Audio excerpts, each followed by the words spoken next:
Hello friends, last lecture में हमने electric charges and fields जो चैप्टर नंबर 1 है उसके बारे में टॉपिक के बारे में हमने पढ़ा था।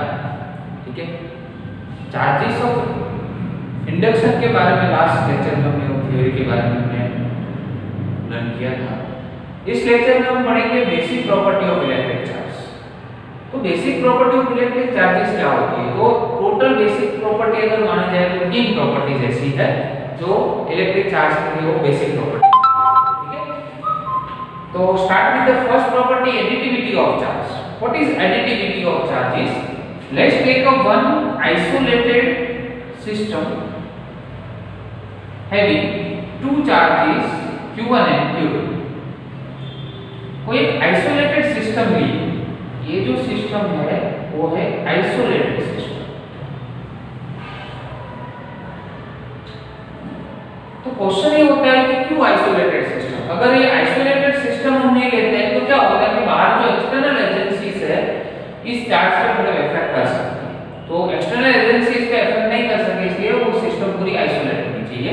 दैट मींस बाहर के जो भी फैक्टर्स है, ठीक है, वो उस पे इफेक्ट नहीं कर सकते। तो यहाँ पे q1 और q2 हमने दो चार्ज लिए, तो you can easily add this charge like that q1 plus q2।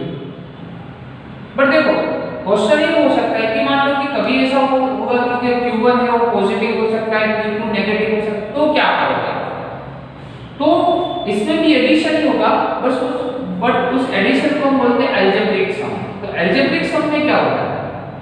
तो ऐसा हम ऐड करेंगे अलजेब्रिक एडिशन, या तो अलजेब्रिक सम में हम क्या करेंगे? तो फर्स्ट q1 लेंगे, प्लस करेंगे, फिर से ब्रैकेट में माइनस q2 करेंगे।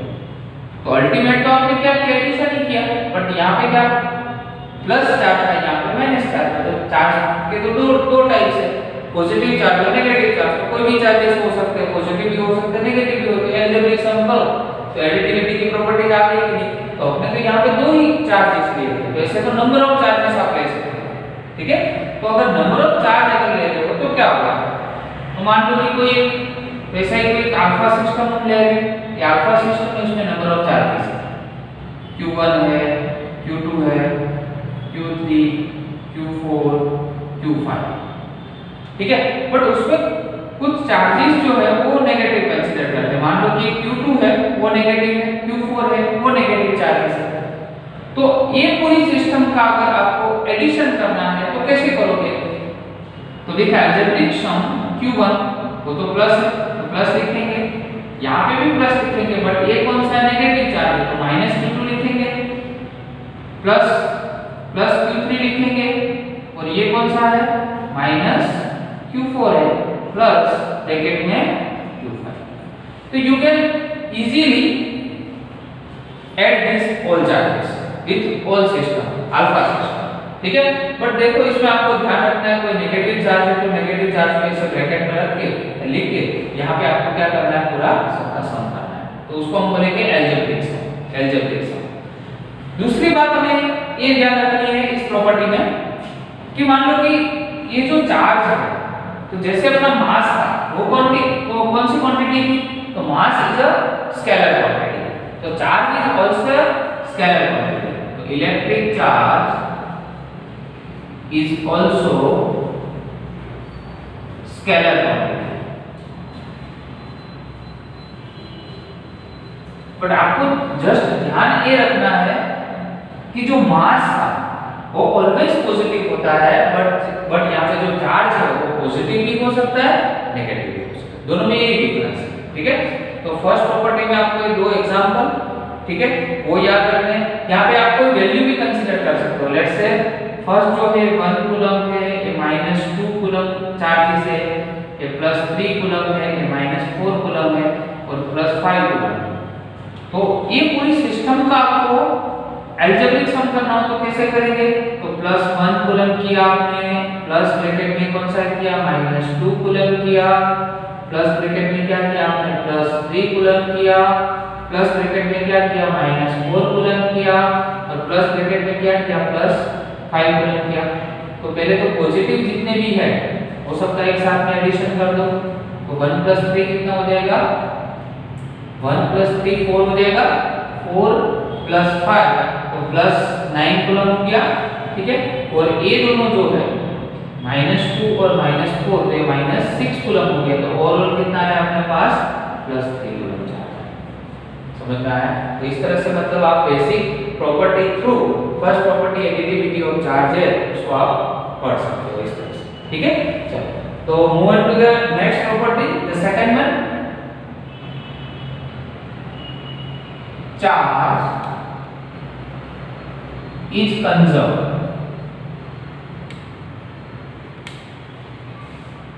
चार्ज इज कंजर्व्ड, इसका मीनिंग क्या होता है? मान लो कि ये दो ऑब्जेक्ट है, ये ऑब्जेक्ट 1 है और ये ऑब्जेक्ट 2 है। ऑब्जेक्ट 1 को ऑब्जेक्ट 2 के साथ आप रब करो तो क्या होगा, इसमें अगर कोई इलेक्ट्रॉन दैट मींस कौन सा, नेगेटिव चार्ज, अगर नेगेटिव चार्ज है इस पे ये जो ऑब्जेक्ट 2 है उस पे ट्रांसफर हो जाएगा। तो दैट मींस इसका मीनिंग क्या हुआ कि चार्ज कंजर्व होता है, वो कभी उसको प्रोड्यूस भी नहीं कर सकते, उसको कभी डिस्ट्रॉय भी नहीं कर सकते। तो ये रूल कौन सा था? तो एनर्जी कंजर्वेशन में भी ऐसा था कि एनर्जी को हम प्रोड्यूस भी नहीं कर सकते, एनर्जी को हम डिस्ट्रॉय भी नहीं कर सकते, जो है वो एज इट इज रहेगा। तो चार्ज में भी सेम ऐसा ही होता है, दो ऑब्जेक्ट को जैसे आप रब करते हो तो एक में जो चार्ज होता है दूसरे में एज इट इज ट्रांसफर हो जाता है, और सेकंड में जो चार्ज है वो फर्स्ट में ट्रांसफर होता है, कोई न्यू चार्ज इसमें प्रोड्यूस होता नहीं। तो ये जो रूल है उसको क्या बोलेंगे, charge is conserved.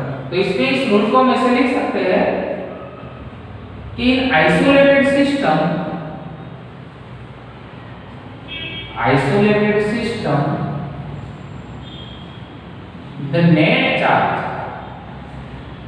the net electric charge is always conserved। Net electric का मीनिंग ये होता है कि जिसमें पॉजिटिव और नेगेटिव सारे चार्जेस आ गए, उसमें अलजेब्रिक सम जैसे आपने किया वो सारे चार्जेस उसमें क्या हो गए, इंक्लूड हो गए। है समझ में? तो ये आइसोलेटेड सिस्टम, और आइसोलेटेड सिस्टम क्यों ले रहे हो मैंने आपको अभी एक्सप्लेन किया, क्योंकि बाहर के एक्सटर्नल एजेंसी उसमें अफेक्ट नहीं कर सके, इसलिए इसमें जितने भी इलेक्ट्रिक चार्ज होते हैं सब क्या होते हैं, कंजर्व होते हैं। तो सेकंड प्रॉपर्टी हो गई अपने charge always conserve. Now move on to the third property, quantization of charge. Quantization of charge, ठीक है। मान लो कि कोई फ्री चार्ज है, कोई ऑब्जेक्ट पे अगर कोई फ्री चार्ज है उसको हम स्मॉल ई से डिनोट करते हैं, ठीक है। और कोई ऑब्जेक्ट पे कोई टोटल चार्ज है, उसको Q से डिनोट करते हैं। तो फार्मूला क्वांटाइजेशन ऑफ चार्ज का फार्मूला है कि total charge is equal to free charge n times, Q is equal to NE, total charge is equal to free charge of n times।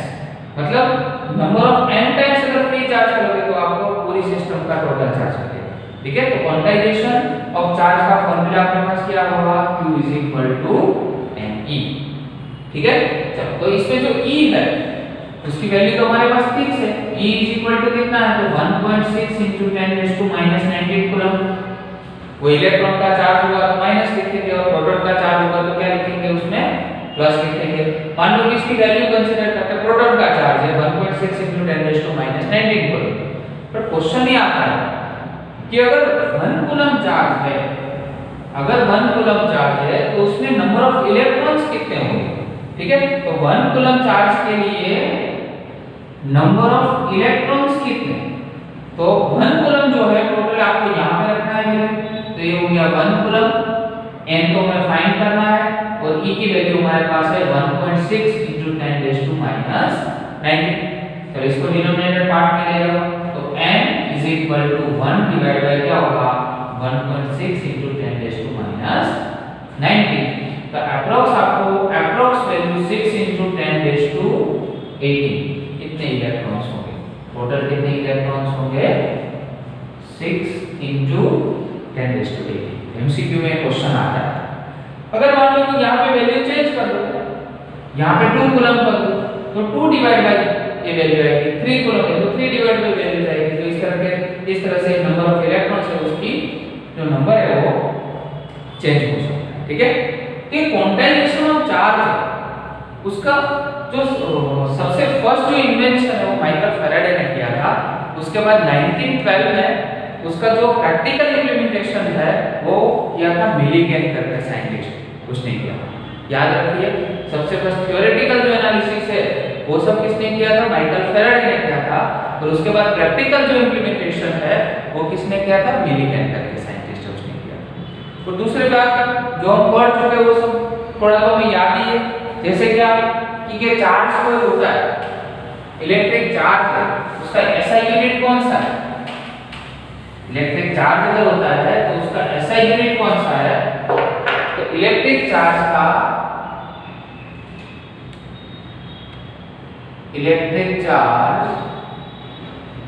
उसका जो SI unit है वो क्या है, coulomb.